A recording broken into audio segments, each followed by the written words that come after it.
মধ্যরাত থেকে বন্ধ হচ্ছে সব অনিবন্ধিত সিম। শেষ দিনে গ্রাহকদের ভিড়। বায়োমেট্রিক পদ্ধতিতে নিবন্ধন করে পুনরায় চালু করা যাবে জানিয়েছে বিটিআরসি। রিজার্ভ চুরির ঘটনায় পূর্ণাঙ্গ তদন্ত প্রতিবেদন জমা 15 থেকে 20 দিনের মধ্যে জনসমক্ষে প্রকাশ। দায় এড়াতে পারে না কেন্দ্রীয় ব্যাংকও, মন্তব্য ফরাসউদ্দিনের।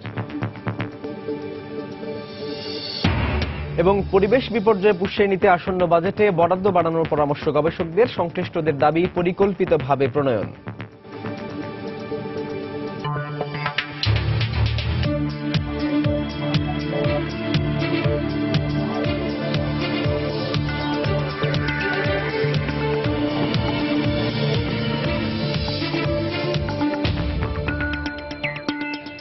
দেখছিলেন শিরোনাম। আমন্ত্রণ জানাচ্ছি দেশ ও দেশের বাইরের অর্থ বাণিজ্যের নানা খবর নিয়ে আমাদের নিয়মিত আয়োজন এই সময়ের বাণিজ্যে। আপনাদের সঙ্গে আছি আমি সাজিদ রাজু। দর্শক, আপনারা জানেন যে অর্থ বাণিজ্যের অন্যান্য খবরের পাশাপাশি বিভিন্ন বিষয় নিয়ে আমরা আলোচনা করি। আজ আমরা কথা বলবো জনস্বাস্থ্য এবং তামাকজাত পণ্য নিয়ে। এই বিষয়ে কথা বলতে আমাদের স্টুডিওতে আজ উপস্থিত হয়েছেন জাতীয় বক্ষব্যাধি হাসপাতালের সহকারী অধ্যাপক জাকির হোসেন সরকার। জনাব জাকির হোসেন সরকার, আপনাকে আমাদের স্টুডিওতে স্বাগত জানাচ্ছি। আপনার সঙ্গে আমরা আলোচনায় ফিরবো, তার আগে আমাদের হাতে আরো বেশ কিছু খবর আছে, সেগুলো দর্শকদের জানিয়ে তারপরে আপনার কাছে ফিরছি। আপনি আমাদের সঙ্গে থাকুন। আজ রাত 12টার মধ্যে বায়োমেট্রিক পদ্ধতিতে নিবন্ধন করা না হলে 0 আওয়ারেই বন্ধ হয়ে যাবে সব অনিবন্ধিত সিম। অনিবন্ধিত সিম নিষ্ক্রিয় করতে ইতোমধ্যে কারিগরি প্রস্তুতি সম্পন্ন করেছে সংশ্লিষ্ট অপারেটরগুলো। এদিকে মন্ত্রণালয় জানিয়েছে, সচল থাকা 13 কোটি 20 লাখ সিমের মধ্যে শনিবার পর্যন্ত নিবন্ধিত হয়েছে 10 কোটি 9 লাখ সিম কার্ড। গ্রাহক চাইলে বন্ধ হওয়া অনিবন্ধিত সংযোগ বায়োমেট্রিক পদ্ধতিতে পুনরায় নিবন্ধন করে চালু করতে পারবে বলে এক নির্দেশনায় জানিয়েছে বিটিআরসি। এদিকে আজ থেকে দিনে সকাল থেকে মোবাইল ফোন কোম্পানিগুলোর বিভিন্ন সেন্টারে ভিড় করেছেন সাধারণ মানুষ। প্রথম দফায় বায়োমেট্রিক পদ্ধতিতে সিম নিবন্ধনের সময়সীমা ছিল গত 30 এপ্রিল, কিন্তু আরও কয়েক কোটির মতো সিম ও রিম কার্ড নিবন্ধন না হওয়ায় নিবন্ধনের সময়সীমা আরও 1 মাস বাড়ায় মন্ত্রণালয়।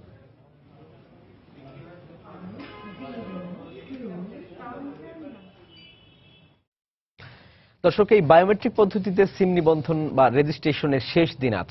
এই মুহূর্তে রাজধানীর মিরপুর 1 নম্বরে আছেন আমাদের সহকর্মী তানিন মেহেদি। এই রেজিস্ট্রেশনের খবর জানতে আমরা যাচ্ছি তার কাছে। তানিন।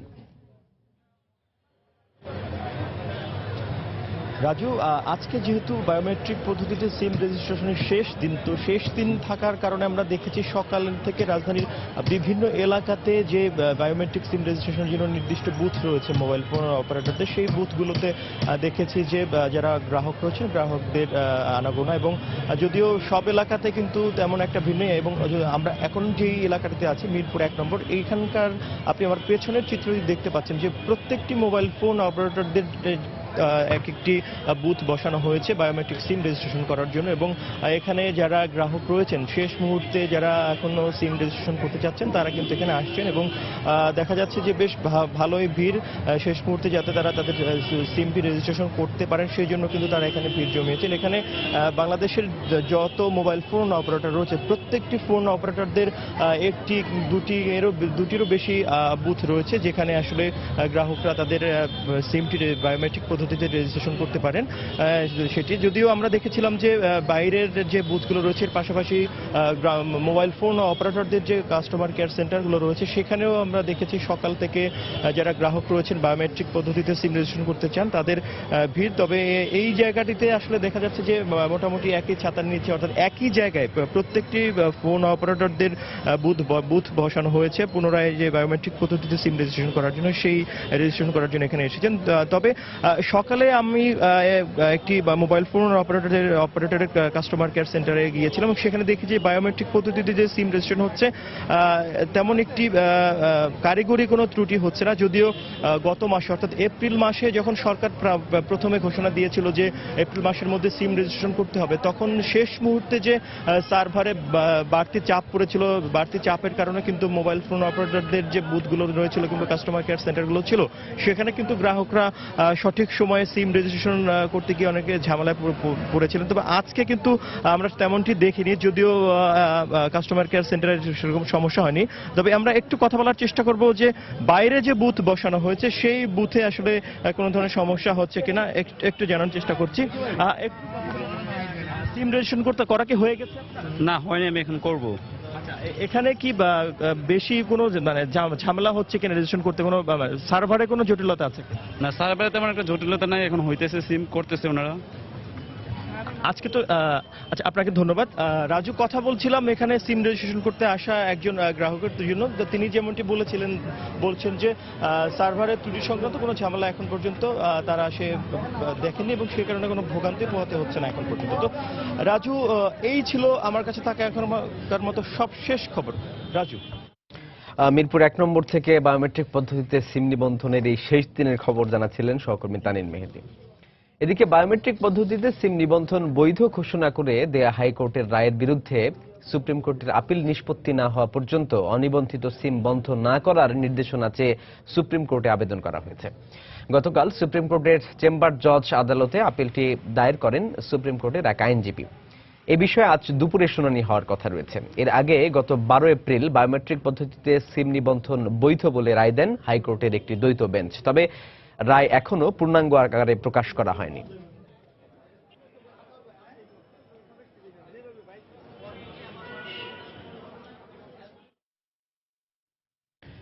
রাজধানীর শেরেবাংলা নগরে এনইসি সম্মেলন কক্ষে চলছে জাতীয় অর্থনৈতিক পরিষদের নির্বাহী কমিটি একনেকের নিয়মিত বৈঠক। একনেকের 32তম সভার এই বৈঠক শুরু হয় সকাল 10টায়। বৈঠকের সভাপতিত্ব করছেন প্রধানমন্ত্রী শেখ হাসিনা। এছাড়াও উপস্থিত রয়েছেন পরিকল্পনামন্ত্রী আহম মুস্তফা কামাল, শিল্পমন্ত্রী আমির হোসেন আমু, অর্থমন্ত্রী আবুল মাল আব্দুল মুহিত সহ অন্যান্য মন্ত্রীগণ। আজ পল্লী বিদ্যুতের মাধ্যমে 25 লাখ গ্রাহককে বিদ্যুৎ সংযোগের আওতায় নিয়ে আসার প্রকল্প, পানি সম্পদ মন্ত্রণালয়ের ইমার্জেন্সি সাইক্লোন রিকভারি ও রেস্টোরেশন প্রকল্প, রংপুর বিভাগের তিস্তা নদীর ভাঙন রোধ প্রকল্প এবং তিস্তা ব্যারেজ প্রকল্প সহ কয়েকটি গুরুত্বপূর্ণ প্রকল্প অনুমোদনের কথা রয়েছে।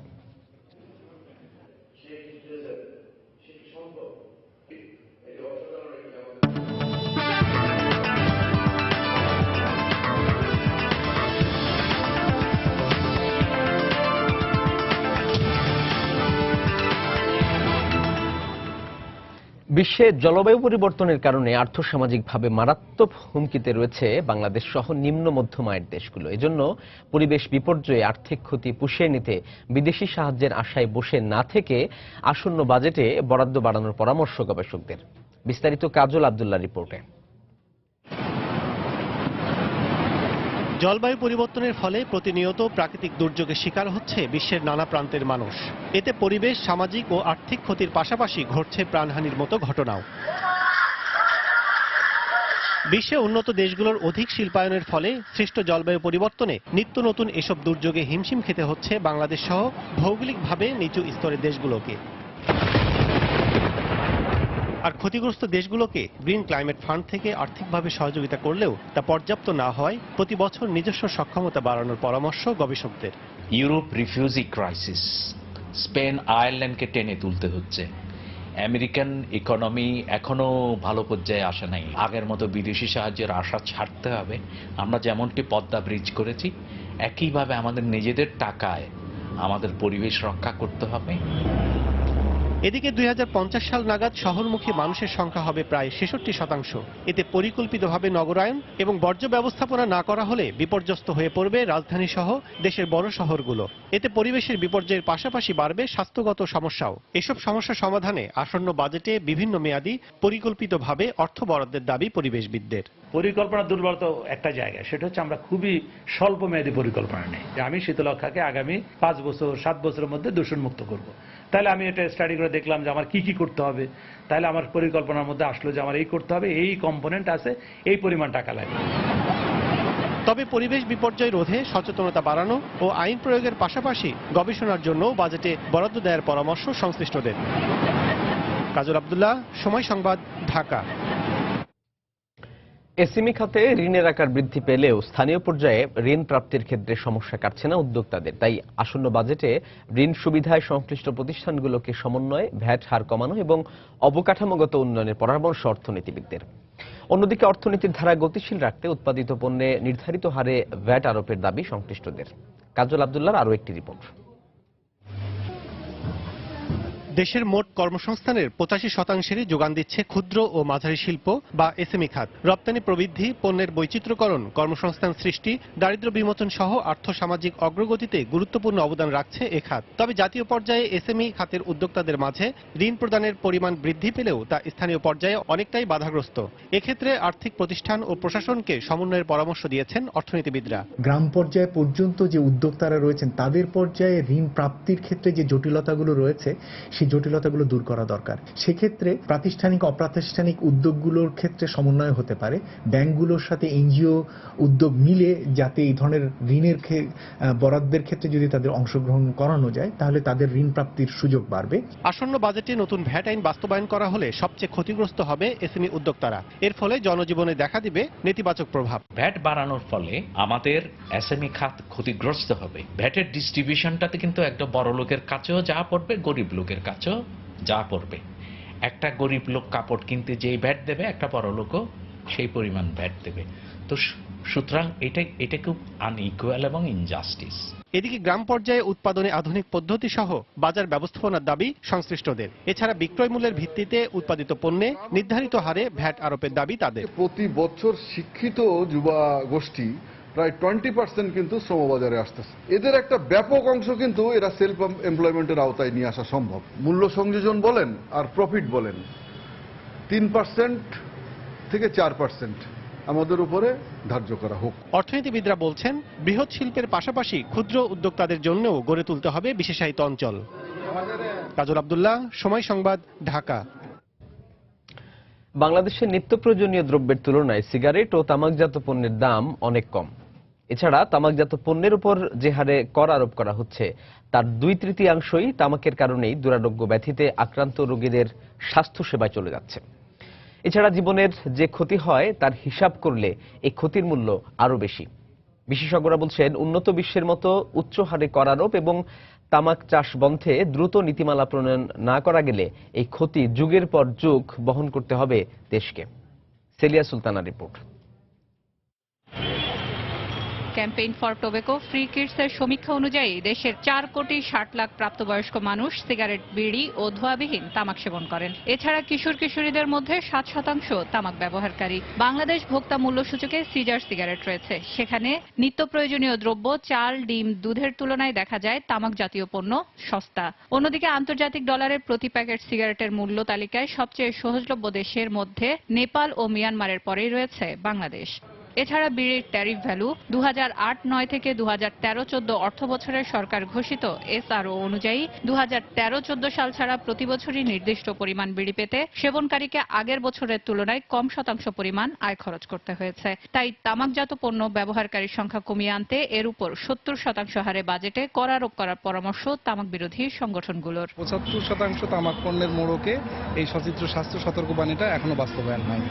এটা যদি সস্তা থেকে সস্তাতর হয় তাহলে জনগণ কিন্তু খাবে। 30% হচ্ছে যুবক। তামাক কোম্পানির টার্গেট কিন্তু এদের দিকে।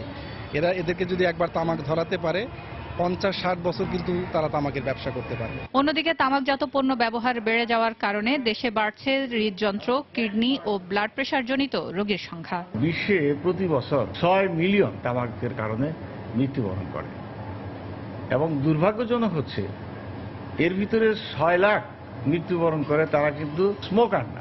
আমাদের বাংলাদেশের পরিসংখ্যান বিশ্বের পরিসংখ্যানের একই রকম। এখানেও আমাদের এই রোগীর সংখ্যা, ক্যান্সারের রোগীর সংখ্যা ক্রমান্বয়ে বৃদ্ধি পাচ্ছে। এছাড়া তামাক চাষ বন্ধে দ্রুত আইন প্রণয়ন এবং তামাকজাত কোম্পানিগুলোর নতুন করে কারখানা অনুমোদন না দেওয়ার দাবি জানান সংশ্লিষ্টরা। সেলিয়া সুলতানা, সময় সংবাদ, ঢাকা। দর্শক, আমরা আগেই আপনাদের জানিয়েছিলাম যে আজ আমরা জনস্বাস্থ্য এবং তামাকজাত পণ্যের ব্যবহার এই বিষয়গুলো নিয়ে আলোচনা করব। আমাদের আজকে স্টুডিওতে উপস্থিত হয়েছেন জাতীয় বক্ষব্যাধি হাসপাতালের সহকারী অধ্যাপক ডক্টর জাকির হোসেন সরকার। আমরা ফিরছি তার কাছে, কথা বলবো এই তামাকজাত পণ্য এবং স্বাস্থ্য সমস্যা নিয়ে। ডক্টর জাকির হোসেন সরকার, আমরা এই রিপোর্টটিও দেখলাম, একই সঙ্গে যেটি হচ্ছে যে এই তামাকজাত পণ্যের যে ব্যবহার সেই রিপোর্টটিতে উঠে এসেছে, যেমন মৃত্যুর হার কত এবং অর্থনৈতিক ক্ষতি, সামগ্রিক বিষয় নিয়ে রিপোর্টটিতে উঠে এসেছে। এখন বিষয় হচ্ছে যে যারা তামাকজাত পণ্য সেবন করেন তারা তো জেনে বুঝেই তামাকজাত পণ্য সেবন করেন, সেই ক্ষেত্রে আসলে ডাক্তার হিসেবে বা স্বাস্থ্যকর্মী হিসেবে আপনার কি পরামর্শ? হ্যাঁ, আমার পরামর্শ হলো যে দেখুন, যারা জেনে বুঝে করেন কিন্তু ওনারা আসলে সবটুকু জানেন না। জি, ওনারা কিভাবে জানেন? কেউ মনে করেন যে কেউ তো আছে 80 বছর যাবত সিগারেট খাচ্ছেন, তার কিছু হচ্ছে না, তাকে সে একটা আইডিয়াল ধরে সে সিগারেট খেয়ে যাচ্ছে, কিন্তু স্ট্যাটিস্টিক্স যে সেই রকম না সেটা তাকে বুঝাতে হবে। তো প্রথম দিকে এই তামাক নিবারণের জন্য যে প্রথম সারা বিশ্বব্যাপী যে প্রচেষ্টা ছিল, সেই প্রচেষ্টার প্রথম দিকে মনে করা হয়েছিল যে শুধুমাত্র জনগণকে সচেতন করলেই এটা সমাধান হয়ে যাবে, কিন্তু পরবর্তীতে দেখা গেল যে না, শুধু সচেতনতা দিয়ে হয় না। তখন তাদেরকে পিকটোরিয়াল বা ভিডিও দেখে বা একদম লাইভ পেশেন্ট দেখে যারা সাফার করছে তাদেরকে দেখিয়ে তখন বুঝাতে হবে যে this is the fate of this sort of smoking. জি। একটি দেশের মানে ফ্রি কিডস নামে একটি সংগঠন, তারা সমীক্ষা করে দেখেছে যে বাংলাদেশে 43% অর্থাৎ 4,60,00,000-এর মতো প্রাপ্তবয়স্ক মানুষ এই বিড়ি, সিগারেট এবং ধোঁয়াবিহীন তামাক সেগুলো সেবন করছেন। আর কিশোরীদের মধ্যে 7% তামাক পণ্য ব্যবহার করছেন। মানে এই যে শতকরা হিসেবে এই সংখ্যাটা সেটি আসলে অনেক বেশি। মানে আমাদের মতো এই মধ্যম আয়ের দেশে পরিণত হতে যাওয়া একটি দেশের অর্থনীতি, মানে সেই ক্ষেত্রে এতটা জনসংখ্যা যদি তামাকজাত পণ্যে আক্রান্ত হয় বা সেবন করে, মানে সেটা আসলে অর্থনীতির জন্য এবং দেশের উন্নয়ন অগ্রগতির জন্য কতটা প্রভাব ফেলবে? দেশের উন্নয়নের জন্য যেটা কত বড় বাধা, জি, এটাকে যদি বিশ্লেষণ করা যায় বা এটার ভিতর থেকে যদি কেউ বুঝার চেষ্টা করে তাহলে বোঝা যাবে। অ্যাপারেন্টলি মনে হবে যে ওখান থেকে গভর্নমেন্ট রেভিনিউ পাচ্ছে অনেক, এটাই মনে হবে যে লাভ, কিন্তু যেমনটা রিপোর্টে বলেছেন যতখানি রেভিনিউ তার চেয়ে অনেক বেশি, প্রায় তার ডাবল গভর্নমেন্টকে এই খাতে খরচ করতে হয় চিকিৎসার জন্য।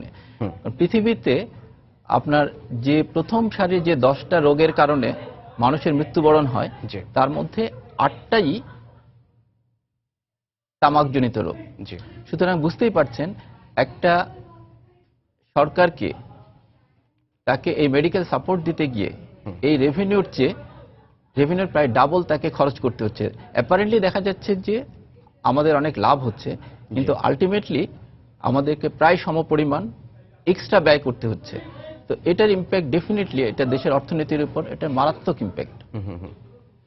মানে যেটা হচ্ছে যে বিদেশি কোম্পানিগুলো বাংলাদেশে অনুমতি নিয়েই তো তামাক চাষ করাচ্ছে কৃষকদেরকে দিয়ে, এবং তামাকের প্রচারণা থেকে শুরু করে বিড়ি সিগারেটের যে প্রচারণা এবং মানুষকে তামাকজাত পণ্যে আকৃষ্ট করার জন্য তাদের যে কৌশল, মানে সেটি কিন্তু সরকার বন্ধ করতে পারছে না। হ্যাঁ, সরকার বন্ধ করতে পারছে না। আপনি দেখেন যে তামাকের ইতিহাস, তামাকটা কিন্তু আসলে শুরু হয়েছিল দক্ষিণ আমেরিকাতে, ওখান থেকে ইউরোপে এসছে। হ্যাঁ, লেট 1960s এটা চরম প্রসার পায় ওখানে। তখন কিন্তু আমাদের মতো দেশে এটার প্রচলন এত বেশি ছিল না। কিন্তু এখন দেখুন আপনি উন্নত বিশ্ব তামাকের দিকে অনাগ্রহ প্রকাশ করছে, এবং তাদের যে আপনি যেরকম বললেন বিদেশি কোম্পানিগুলো তাদের বিজনেসের জন্য টার্গেট করছে এই আমাদের মতো উন্নয়নশীল দেশগুলো। সুতরাং এখন এটার বিরুদ্ধে সরকারকে প্রথমে অনুধাবন করতে হবে যে এটা আমাদের জন্য এটা একটা বার্ডেন, এই সিগারেট কোম্পানিগুলো আমাদের জন্য বার্ডেন। যদি বার্ডেনই হয় তাহলে সেগুলোকে বন্ধ করতে হলে প্রথম আপনি যদি ভোক্তাদের সংখ্যা কমিয়ে দিতে পারেন, এটা হলো একটা, তখন তাদের প্রোডাকশনে অনাগ্রহ দেখাবে।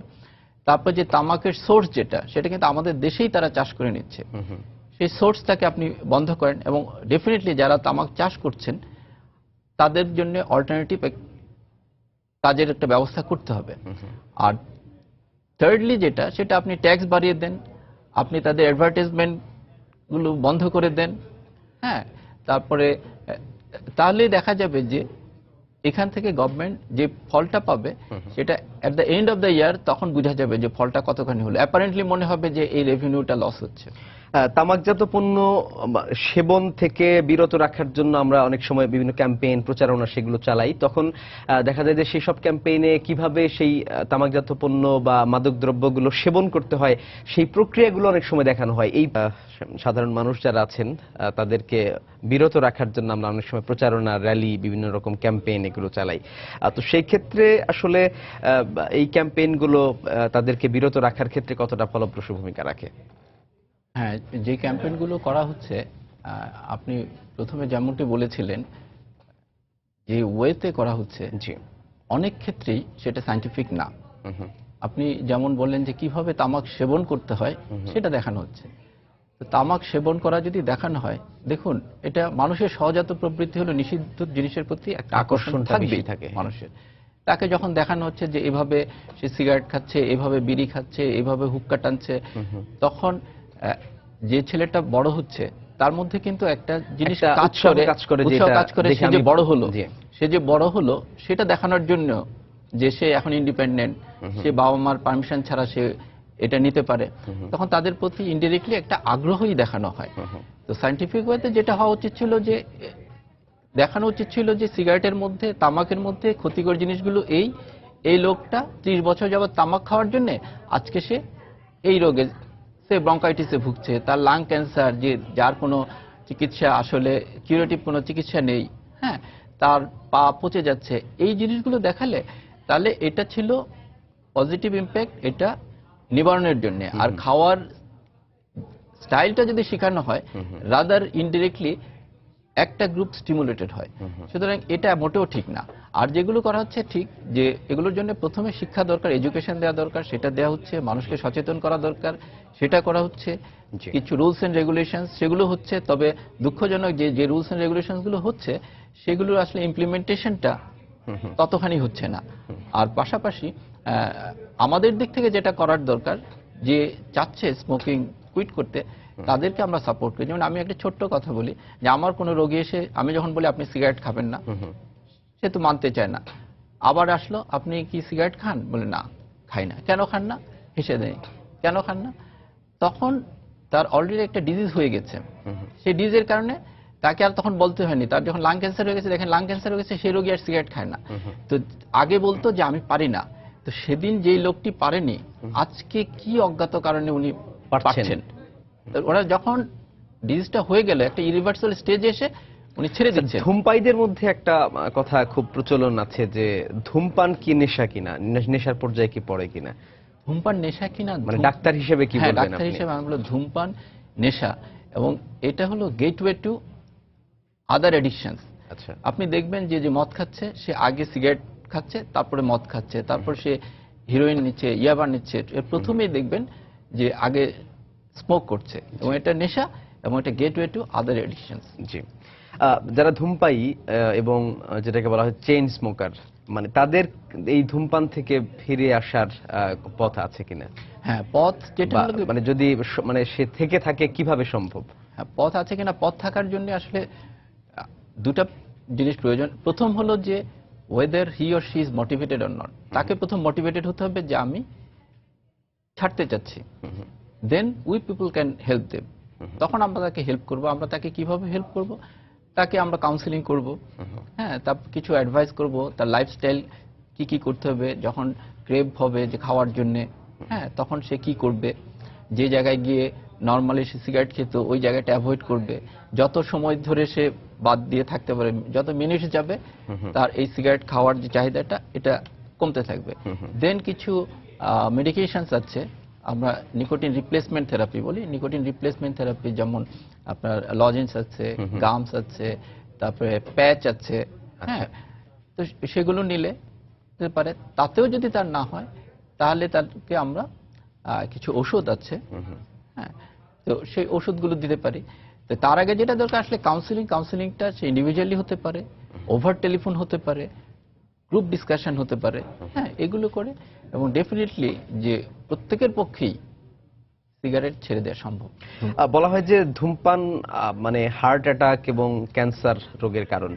হার্ট অ্যাটাকের ক্ষেত্রে আমরা যখন এগুলো ধূমপান নিয়ে কথা হয় আমাদের সমবয়সী বন্ধু বান্ধব বা কলিগদের মধ্যে, তখন যেটি হয় যে তারা বলছেন যে যাদের হার্ট অ্যাটাক হচ্ছে তারা অনেকেই তো ধূমপান করেন না, কেন হার্ট অ্যাটাক হচ্ছে? ধূমপান আসলে হার্ট অ্যাটাকের কারণটা কিভাবে, এটা কি যদি একটু সাধারণভাবে যদি ব্যাখ্যা করে বলেন আমাদেরকে। হ্যাঁ, দেখুন, হার্ট অ্যাটাকের অনেকগুলো কারণ আছে, তার মধ্যে স্মোকিং একটা অন্যতম প্রধান কারণ। যার যদি হাইপারটেনশন থাকে হার্ট অ্যাটাক হতে পারে, ডায়াবেটিস থাকলে হার্ট অ্যাটাক হতে পারে, তার যদি লিপিড ডিসঅর্ডারস থাকে হতে পারে। কিন্তু স্মোকিং এর ক্ষেত্রে যে জিনিসটা দেখুন, হার্টটাকে চলতে হলে তার তো খাবার দরকার, প্রত্যেকটা লাইফেরই খাবার দরকার, হার্টের খাবার দরকার। যে স্মোক করে তার এই হার্টের তখন ডিমান্ড বেড়ে যায়। হার্টের খাবার কি অক্সিজেন ডিমান্ডটা বেড়ে যায়, আর তার যে অক্সিজেন সাপ্লাইটা স্মোকিং এর কারণে তার অক্সিজেন সাপ্লাইটা কমে যায়। যখন এই ডিমান্ড এবং সাপ্লাই এটার মধ্যে যখন অসামঞ্জস্যতা দেখা দেয় তখনই হার্ট অ্যাটাকটা হয়। মানে আইন একটা বড় ভূমিকা পালন করেন অনেক ক্ষেত্রে এইসব খারাপ অভ্যাস থেকে দূরে রাখতে, কিন্তু আমরা দেখি আইন শৃঙ্খলা রক্ষাকারী বাহিনী অনেক সদস্য প্রকাশ্যে ধূমপান করছেন।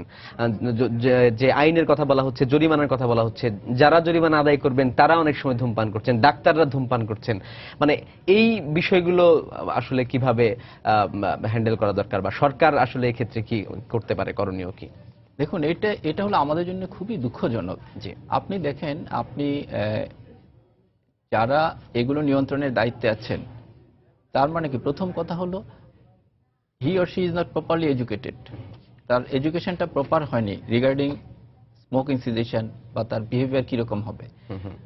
সেকেন্ড যে জিনিসটা, যে একটা আইন প্রয়োগকারী সংস্থার সদস্য উনি খেলে প্রকাশ্যে ধূমপান করলে ওনার যে কি পানিশমেন্ট হতে পারে, অনেকে দেখবেন সেটা বলতেই পারছে না। কেন পারছে না? কারণ কাউকে পানিশমেন্ট সে দেখেনি। যদি এই যেই লগুলো আসছে এগুলো যদি ইমপ্লিমেন্টেশন হতো, অটোমেটিক্যালি এগুলো বন্ধ হয়ে যেত। আপনি সিঙ্গাপুরে যান, যে লোক বাংলাদেশের চেন স্মোকার, সে তো সিঙ্গাপুরের রাস্তায় একটা সিগারেটও খায় না। হ্যাঁ, তো তার মানে কি, ওখানে সবাই যার আগেই বলে দেয়, ওখানে কিন্তু তুমি না দেখলেও দেখবা যে কেউ এসে তোমাকে দেখার লোক অনেক আছে, তুমি সব সময় তুমি আন্ডার অবজারভেশন আছো। তো আমাদের দেশে যে আইনগুলো করা হচ্ছে, ইভেন ডাক্তারদের ক্ষেত্রেও, ডাক্তার যারা স্মোক করছেন ডাক্তাররা, হ্যাঁ আপনি বলতে পারেন তারাও তো জেনে করছেন। হ্যাঁ, জেনে করছেন, কেউ কেউ তো আছে যেমন বলা হয় আমি জেনে শুনে বিষ করেছি পান। কিন্তু আমরা দেখেছি যারা এইভাবে সিগারেট খান বা ধূমপান করেন, তারা যখন এটা রোগে আক্রান্ত হন তখন যে তাদের অবস্থা কেমন হয় সেটা আমরা দেখেছি। এবং আমি এই কথাটাই বলতে চাচ্ছি যে যখন প্রচার প্রকাশনার সময় এটা দেখানো উচিত, তাদের ইন্টারভিউ নেওয়া উচিত যে হ্যাঁ আমি বলতাম যে আমি ছাড়তে পারবো না, এখন ছেড়ে দিয়েছি, এখন আমার এই সমস্যা, আমি আবার নর্মাল লাইফে ফিরে যেতে পারছি না। আপনাকে অনেক ধন্যবাদ। এই জেনে শুনে বিষ পান করা থেকে সবাই বিরত থাকবেন, বাংলাদেশ মাদক মুক্ত হোক, এই শুভ কামনা এবং এই চাওয়া আমাদের সবারই। আপনিও ভালো থাকবেন, অন্য কোনো দিন দেখা হবে আপনার সঙ্গে আবার।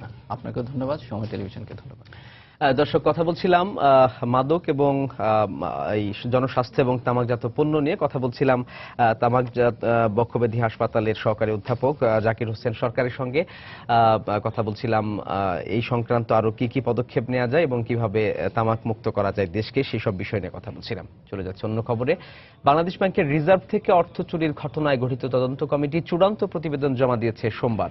গতকাল অর্থমন্ত্রী আবুল মাল আব্দুল মুহিতের কাছে প্রতিবেদন জমা দেন তদন্ত কমিটির প্রধান ডক্টর মোহাম্মদ ফরাসউদ্দিন। কেন্দ্রীয় ব্যাংকের সাবেক এই গভর্নর এর আগে কেবলমাত্র সুইফট এর জন্য দায়ী বলে মন্তব্য করলেও এবার বললেন বাংলাদেশ ব্যাংকও দায় এড়াতে পারে না। আর অর্থমন্ত্রী বলেছেন আগামী 15 থেকে 20 দিনের মধ্যে এটি জনসমক্ষে প্রকাশ করা হবে। গত 5 ফেব্রুয়ারি যুক্তরাষ্ট্রের federal reserve bank of new ইয়র্কে রক্ষিত বাংলাদেশ ব্যাংকের বৈদেশিক মুদ্রার রিজার্ভ থেকে প্রায় 800 কোটি টাকা চুরি হয়। বিষয়টি বিদেশি গণমাধ্যমে প্রকাশিত হওয়ার প্রায় 1 মাস পর 7 মার্চ বাংলাদেশ ব্যাংকের পক্ষ থেকে অর্থ চুরির ঘটনাটি সত্য বলে স্বীকার করা হলে দেশে বিদেশে সমালোচনার ঝড় ওঠে। এরপর 15 মার্চ বাংলাদেশ ব্যাংকের গভর্নর ডক্টর আতিউর রহমান দায়িত্ব থেকে পদত্যাগ করেন এবং একই দিন অর্থ চুরির ঘটনা তদন্তে সাবেক গভর্নর ডক্টর মোহাম্মদ ফরাসউদ্দিনকে প্রধান করে 3 সদস্যের তদন্ত কমিটি গঠন করে সরকার। তদন্ত কমিটি গঠনের 1 মাস পরে গত 20 এপ্রিল অন্তর্বর্তীকালীন প্রতিবেদন এবং তদন্তের জন্য নির্ধারিত 75 দিন শেষে সোমবার অর্থমন্ত্রীর কাছে চূড়ান্ত প্রতিবেদন জমা দেয় তদন্ত কমিটি। এ সময় কমিটির প্রধান সাংবাদিকদের জানান, সুইফটের পাশাপাশি কেন্দ্রীয় ব্যাংকও এর দায় এড়াতে পারে না। তবে রিপোর্টের বিস্তারিত জানাননি তিনি। আমরা দেখেছি কারা দায়ী, কে কোন উদ্দেশ্যে কাজটা করেছে। আমাদের পক্ষে বাইরের কোন সাইবার ক্রিমিনালরা দায়ী সেটা নির্ধারণ করা সম্ভব ছিল না। টাকাটা কতটুকু আদায় করা সম্ভব এটা আমরা একটা চিত্র দিয়েছি। আগে মনে হচ্ছিল যে বাংলাদেশ ব্যাংকের কারোর কোনো সম্পৃক্ততা নাই, এখন একটু পরিবর্তন এটা হয়েছে। বাংলাদেশ ব্যাংকেরও কী ধরনের সম্পৃক্ততা ছিল এইটার মধ্যে আমরা অনুসন্ধান করেছি। সুইফটের দায়িত্ব আছে, তারা সম্পূর্ণ দায় কিনা মূল দায় কিনা সেটারও বিশ্লেষণ এখানে আছে, কিন্তু সুইফট কখনো তার দায় এড়াতে পারবে না। এ প্রতিবেদন তৈরিতে সরকারের পক্ষ থেকে কোনো ধরনের চাপ ছিল না বলেও জানান তিনি। কোনো চাপ অনুভব করি না, এই ক্ষেত্রে অ্যাবসলিউটলি কোনো রকমের চাপ ছিল না। এদিকে বর্তমানে এ বিষয়ে করণীয় কি সে ব্যাপারে পরামর্শ রয়েছে জানিয়ে অর্থমন্ত্রী বলেন, শিগগিরই প্রতিবেদনটি জনসম্মুখে প্রকাশ করা হবে। এখন কিছু বলবো না, এটা ইট উইল বি পাবলিশড। আমি এটা পড়ে নেই, পড়ে নিলে পরে ইট উইল বি পাবলিশড। প্রতিবেদনের সব সুপারিশ বাস্তবায়ন করা হবে বলেও জানান অর্থমন্ত্রী। তারপরে দেখব। প্রসূন আশিস, সময় সংবাদ, ঢাকা। এদিকে চুরি যাওয়া রিজার্ভের অর্থ উদ্ধারের পাশাপাশি বাংলাদেশ ব্যাংকের রিজার্ভ সংরক্ষণের দুর্বলতা খুঁজে বের করে তা সমাধানে মনোযোগী হওয়া দরকার বলে মনে করেন অর্থনীতিবিদরা। রিজার্ভ চুরির ঘটনায় যারাই জড়িত থাকুক না কেন তাদের ব্যাপারে কঠোর পদক্ষেপ নেওয়া জরুরি বলেও মত দেন তারা। কিন্তু গ্লোবালি সাইবার সিকিউরিটি, বিশেষত এই সমস্ত ফাইন্যান্সিয়াল সংক্রান্ত সিকিউরিটি এখন একটা বড় এমার্জিং ইস্যু। আমাদের করণীয় কাজ হচ্ছে আমরা যে সমস্ত জায়গায় আমাদের গাফলতি ছিল, প্রায়োরিটি হওয়া উচিত, আমাদের সে সমস্ত জায়গাগুলি ইমিডিয়েট অ্যাকশন নেওয়া উচিত। এটা আমরা টাকা ফেরত পাবো, সেটা পাবো কিনা বা কবে পাবো সেটা আরেকটা ইস্যু। যে তথ্য প্রাথমিকভাবে পেয়েছি তার ভিত্তিতে কিছুটা অনুমানের ভিত্তিতে আমরা বলতে পারি, তবে যদি উইলফুল ডিফল্ট থাকে আমার মনে হয় তাদের বিরুদ্ধে অ্যাকশন নেওয়া অত্যন্ত জরুরি। দিস ইজ বিরাট কনসার্ন এবং এটাগুলো বাইর করা লাগবে, এটা বাইর করতে হবে। ভিতরে যদি আরও কেউ থাকে সেগুলো বাইর করতে হবে, সেটা অবশ্যই সেন্ট্রাল ব্যাংক করা লাগবে। সে সাইবার সিকিউরিটি অ্যান্ড সেফটিকে মেনটেন করার জন্য আপনার ইনিশিয়ালি যেটা দরকার, দ্যাট ইজ ইম্পর্টেন্ট, দ্যাট আপনাকে এটার ইভ্যালুয়েশন করতে হবে, অ্যাসেসমেন্ট করতে হবে। অ্যাসেসমেন্ট করার পরে উইকনেসগুলো আইডেন্টিফাই করতে হবে। শর্ট টার্ম, মিডিয়াম টার্ম এবং লং টার্ম মিটিগেশন প্ল্যান নিতে হবে। এখন থেকে 5 টাকার নোটকে ব্যাংক নোটের পরিবর্তে সরকারি নোট হিসেবে ব্যবহার করা হবে। আগামী 6 জুন থেকে সিনিয়র অর্থ সচিব মাহবুব আহমেদের স্বাক্ষরে মুদ্রণ করা নতুন 5 টাকার নোট বাংলাদেশ ব্যাংকের মতিঝিল কার্যালয় থেকে ইস্যু করা হবে। পরবর্তীতে বাংলাদেশ ব্যাংকের অন্যান্য অফিস থেকেও এই নোট ইস্যু করা হবে। 2015 সালের 21শে নভেম্বর 5 টাকার নোটকে ব্যাংক নোটের পরিবর্তে কারেন্সি নোটে রূপান্তরের অনুমতি দেন রাষ্ট্রপতি। নতুন মুদ্রিত এই নোটের পাশাপাশি বর্তমানে প্রচলিত 5 টাকার কাগুজে নোট এবং ধাতব মুদ্রা চালু থাকবে। সোমবার এক প্রেস বিজ্ঞপ্তিতে এই তথ্য জানায় অর্থ মন্ত্রণালয়। রাজধানীর 95% ভবন নির্মাতাই তাদের নির্মাণ সামগ্রী রাখেন সড়ক কিংবা ফুটপাতের উপর। এতে মানুষের স্বাভাবিক চলাচল যেমন ব্যাহত হচ্ছে, তেমনি ঘটছে দুর্ঘটনাও। বেসরকারি একটি সংস্থার জরিপে উঠে এসেছে এমন তথ্য। বিশ্লেষকদের মতে সরকারি সংস্থাগুলোর দায়িত্বে অবহেলা, স্বচ্ছতা আর সদিচ্ছার অভাবেই এ ধরনের চিত্র অপরিবর্তিত থেকে যাচ্ছে। বিষয়টি স্বীকার করে রাজুক বলছে নজরদারি বাড়াবেন তারা। সোহেল কুরেশির ক্যামেরায় বিস্তারিত জানাচ্ছেন জুনায়েদ আল হাবিব। ফুটপাত দখল করে সড়কের প্রায় অর্ধেকে নির্মাণ সামগ্রী রেখে নগরবাসীর চলাচলের পথ দখল করে রেখেছে ভবন নির্মাতারা। এতে যেমন ব্যাহত হচ্ছে মানুষের স্বাভাবিক চলাচল, তেমনই বাড়ছে দুর্ঘটনার ঝুঁকি। একটা বিল্ডিং 3-4 বছর কাজ হচ্ছে, 3-4 বছরই নির্মাণ সামগ্রী ফালা রাখা হচ্ছে। যেভাবে পাচ্ছে এভাবে দখল করে নিচ্ছে। এখন এখানে বলার কেউ নাই। দিক দিয়ে হাঁটা চলা করতে সমস্যা হয়, রডেটাতে গুদা খায়, পায়েটায় ব্যথা লাগে। নির্মাণ সামগ্রী রাখতে হবে ভবন মালিকের নিজস্ব জায়গায়। ভবন নির্মাণ বিধিমালা তথা বিল্ডিং কোড 2008-এ এরকম স্পষ্ট বলা থাকলেও তোয়াক্কা নেই কারো। আর এই আইন ভঙ্গ করা হচ্ছে দিনে দুপুরে, এমনকি আইন শৃঙ্খলা রক্ষাকারী বাহিনীর চোখের সামনেই। সবাইকে আমরা বলি প্রপার ওয়েতে, আমাদের যে প্রসিডিউর আছে বলি যে আপনারা এটা সরাই নেবেন, না হলে যদি জনগণের চলাচলে বিঘ্ন হয় কেউ যদি হয় তাহলে আমরা আইনগত ব্যবস্থা নেব। বিশ্লেষকরা বলছেন কর্তৃপক্ষের দায়িত্বে অবহেলা আর জবাবদিহিতার অভাবেই বছরের পর বছর এই অবস্থার কোনো উন্নতি হচ্ছে না। দায়িত্ব যাদের তাদের লোকরা যেন সহায়তা না করে, পুলিশ অনেক সময় এর সাথে সম্মিলিত হয়। এই জিনিসগুলো কর্তৃপক্ষের দায়িত্ব হবে অনুসন্ধান করা, কেন পারে না, তাদের লোক থাকতে হবে, তারা তদারকি করবে কোথায় কখন দখল হচ্ছে। এ বিষয়ে আইন থাকলেও বাস্তবায়ন কেন নেই এমন প্রশ্নের জবাবে রাজুক চেয়ারম্যান আশ্বাস দিলেন নজরদারি বাড়ানোর। ফুটপাতে বা রাস্তায় কোনোভাবে নির্মাণ সামগ্রী রাখতে পারবে না, আমরা নোটিশও দিই, আমরা সেভাবে ইন্সপেক্টরদের সেভাবে আমরা ইনস্ট্রাকশন দিচ্ছি। বিশ্লেষকদের মতে হকার আর ভবন নির্মাতাদের দখলের কারণে শহরের প্রায় 90% ফুটপাতই এখন চলাচল অনুপযোগী। জুনায়েদ আল হাবিব, সময় সংবাদ, ঢাকা। বাংলাদেশের পোশাক শিল্পের উন্নয়ন আরও টেকসই করতে কর্মক্ষেত্রে শ্রমিকদের নিরাপত্তা ও স্বাস্থ্য সুরক্ষার দিকে বেশি গুরুত্ব দেওয়ার আহ্বান জানিয়েছেন ডেনমার্কের রাষ্ট্রদূত হ্যানা ফুগালস্কায়া। সোমবার রাজধানীর তেজগাঁওয়ে আহসানুল্লাহ বিজ্ঞান ও প্রযুক্তি বিশ্ববিদ্যালয়ে আয়োজিত এক সেমিনারে এই আহ্বান জানান তিনি। পোশাক শিল্পে পেশাগত স্বাস্থ্য ও নিরাপত্তার মাধ্যমে উৎপাদন বৃদ্ধি শীর্ষক এই সেমিনারে মূল প্রবন্ধে বলা হয়, সাম্প্রতিক সময়ে বাংলাদেশের পোশাক শিল্প পশ্চিমা সহ পুরো বিশ্বে গুরুত্ব পেয়েছে। এ কারণে পোশাক খাতের সমস্যাগুলোর সমাধান করা জরুরি। বাংলাদেশের টেক্সটাইল পণ্য সামগ্রী ভারতে রপ্তানির ক্ষেত্রে যেসব জটিলতা দূর করে দুদেশের মধ্যে বাণিজ্যিক সম্পর্ক আরও জোরদার করার আহ্বান জানিয়েছেন প্রধানমন্ত্রীর অর্থ উপদেষ্টা ডক্টর মশিউর রহমান। সোমবার রাজধানীর সোনারগাঁ হোটেলে আয়োজিত ভারতীয় টেক্সটাইল প্রদর্শনীর উদ্বোধনী অনুষ্ঠানে ভারতীয় ব্যবসায়ীদের প্রতি এই আহ্বান জানান তিনি।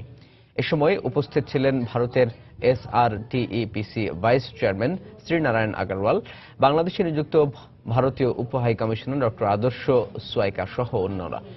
দুদিনব্যাপী এ মেলায় টেক্সটাইল, ফেব্রিক্স, শাল, ব্লেন্ড, সুতা সহ বিভিন্ন পোশাক সামগ্রী নিয়ে 30টি স্টল অংশ নিয়েছে।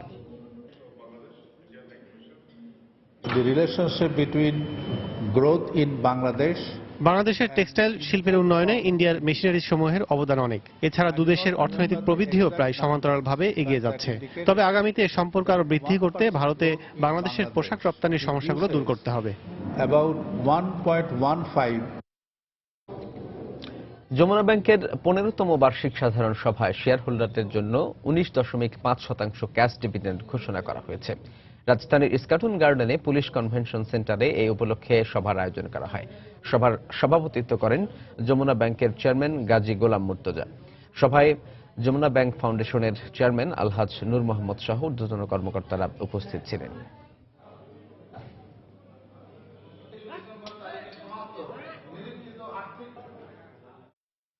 দর্শক, এবার জানিয়ে দিচ্ছি শেয়ার বাজারের খবর। শেয়ার বাজারের খবর জানাতে সরাসরি চলে যাচ্ছি ঢাকা স্টক এক্সচেঞ্জ ডিএসসির ওয়েবসাইট dscbd.org-তে। দর্শক, দেখতে পাচ্ছি যে আজ সকাল থেকে ডিএসসিতে যে লেনদেন শুরু হয়েছে সেই লেনদেনের প্রতিটি সূচকই কিন্তু ঊর্ধ্বমুখী প্রবণতার মধ্য দিয়ে লেনদেন করছে। এর মধ্যে ডিএসসির যে প্রধান সূচক ডিএসসি এক্স সেটি 4 পয়েন্ট বেড়ে 4427 পয়েন্টে অবস্থান করছে। ডিএসসির সরিয়া ইন্ডেক্স এস সেটি 2 পয়েন্ট বেড়ে 1092 পয়েন্টে অবস্থান করছে এবং ডিএসসির যে বাছাই সূচক 30 ইন্ডেক্স সেটিও 7 পয়েন্ট বেড়ে এখন অবস্থান করছে 1740 পয়েন্টে। এখন পর্যন্ত ঢাকা স্টক এক্সচেঞ্জ ডিএসসিতে 99 কোটি টাকার লেনদেন হয়েছে। এই লেনদেন হওয়া কোম্পানিগুলোর মধ্যে 102টি কোম্পানির শেয়ার এবং মিউচুয়াল ফান্ডের দাম বেড়েছে, কমেছে 103টি কোম্পানির এবং অপরিবর্তিত রয়েছে 68টি কোম্পানির শেয়ার এবং মিউচুয়াল ফান্ডের দাম। এখন পর্যন্ত লেনদেন হওয়া কোম্পানিগুলোর মধ্যে শীর্ষ 20-এ অবস্থান করছে যে কোম্পানিগুলো, এর মধ্যে 1 নম্বর স্থানে রয়েছে সেপোর্ট লিমিটেড। এটি 44 টাকা দর নিয়ে অবস্থান করছে প্রথম স্থানে। 44 টাকা 70 পয়সা সর্বোচ্চ দর, 43 টাকা 10 পয়সা সর্বনিম্ন দর এবং গতকালের সর্বশেষ লেনদেন মূল্য ছিল এই সেপোর্টের 43 টাকা 20 পয়সা। লিন্ডে বাংলাদেশ রয়েছে 2 নম্বর স্থানে, লাফার্সমা সিমেন্ট রয়েছে 3 নম্বর স্থানে, ডোরিন পাওয়ার রয়েছে 4 নম্বর স্থানে, হাইডেলবার্গ সিমেন্ট রয়েছে 5 নম্বর স্থানে, এসপিসিএল 6 নম্বর স্থানে আমরা দেখতে পাচ্ছি। 7 নম্বর স্থানে 22 টাকা 10 পয়সা দর নিয়ে অবস্থান করছে যে কোম্পানিটি খান ব্রাদার্স পিপি ওভেন ব্যাগ ইন্ডাস্ট্রিজ লিমিটেড, এটি 7 নম্বর স্থানে অবস্থান করছে। ইউনাইটেড এয়ার রয়েছে 8 নম্বর স্থানে, সাইপ পাওয়ার রয়েছে বিদ্যুৎ খাতের প্রতিষ্ঠান 9 নম্বর স্থানে এবং 10 নম্বর স্থানে 1266 টাকা দর নিয়ে অবস্থান করছে ইস্টার্ন লুব্রিকেন্টস লিমিটেড। 11তম স্থানে অবস্থান করছে তিতাস গ্যাস এবং 12 নম্বর স্থানে অবস্থান করছে তিতাস গ্যাস। আর 13 নম্বর স্থানে 19 টাকা দর নিয়ে অবস্থান করছে ন্যাশনাল ফিড মিল লিমিটেড। তারপরে যে কোম্পানিগুলো পর্যায়ক্রমে রয়েছে সেগুলোর মধ্যে আমরা দেখছি বিএসআরএম লিমিটেড, এটি 14 নম্বর স্থানে অবস্থান করছে। United power generation and distribution company limited অবস্থান করছে 15তম স্থানে। সিনো বাংলা রয়েছে 16 নম্বর স্থানে, অলিম্পিক রয়েছে 17তম স্থানে, জিপিএইচ ইস্পাত রয়েছে 18তম স্থানে, স্কয়ার ফার্মা 19 এবং আইটিসি রয়েছে 20 নম্বর স্থানে। এই ছিল শীর্ষ 20 কোম্পানিগুলোর অবস্থান। আরেকবার যদি সূচকের অবস্থানটি জানাই তাহলে 4 পয়েন্ট বেড়ে প্রধান সূচক অবস্থান করছে 4427 পয়েন্টে। দর্শক, এই ছিল মোটামুটি সংক্ষিপ্ত আকারে ঢাকা স্টক এক্সচেঞ্জ ডিএসসির লেনদেন পরিস্থিতির খবরাখবর। দর্শক, আবারও জানিয়ে দিচ্ছি সময় বাণিজ্যের শিরোনামগুলো। মধ্যরাত থেকে বন্ধ হচ্ছে সব অনিবন্ধিত সিম, শেষ দিনে গ্রাহকদের ভিড়। বায়োমেট্রিক পদ্ধতিতে নিবন্ধন করে পুনরায় চালু করা যাবে জানিয়েছে বিটিআরসি। রিজার্ভ চুরির ঘটনায় পূর্ণাঙ্গ তদন্ত প্রতিবেদন জমা, 15 থেকে 20 দিনের মধ্যে জনসমক্ষে প্রকাশ। দায় এড়াতে পারে না কেন্দ্রীয় ব্যাংকও, মন্তব্য ফরাসউদ্দিনের। এবং পরিবেশ বিপর্যয় পুষিয়ে নিতে আসন্ন বাজেটে বরাদ্দ বাড়ানোর পরামর্শ গবেষকদের, সংশ্লিষ্টদের দাবি পরিকল্পিতভাবে প্রণয়ন। এই ছিল এই সময়ের বাণিজ্যের। যে কোনো খবর পেতে ভিজিট করুন সময়নিউজ.tv আর সঙ্গে থাকুন সময়ে।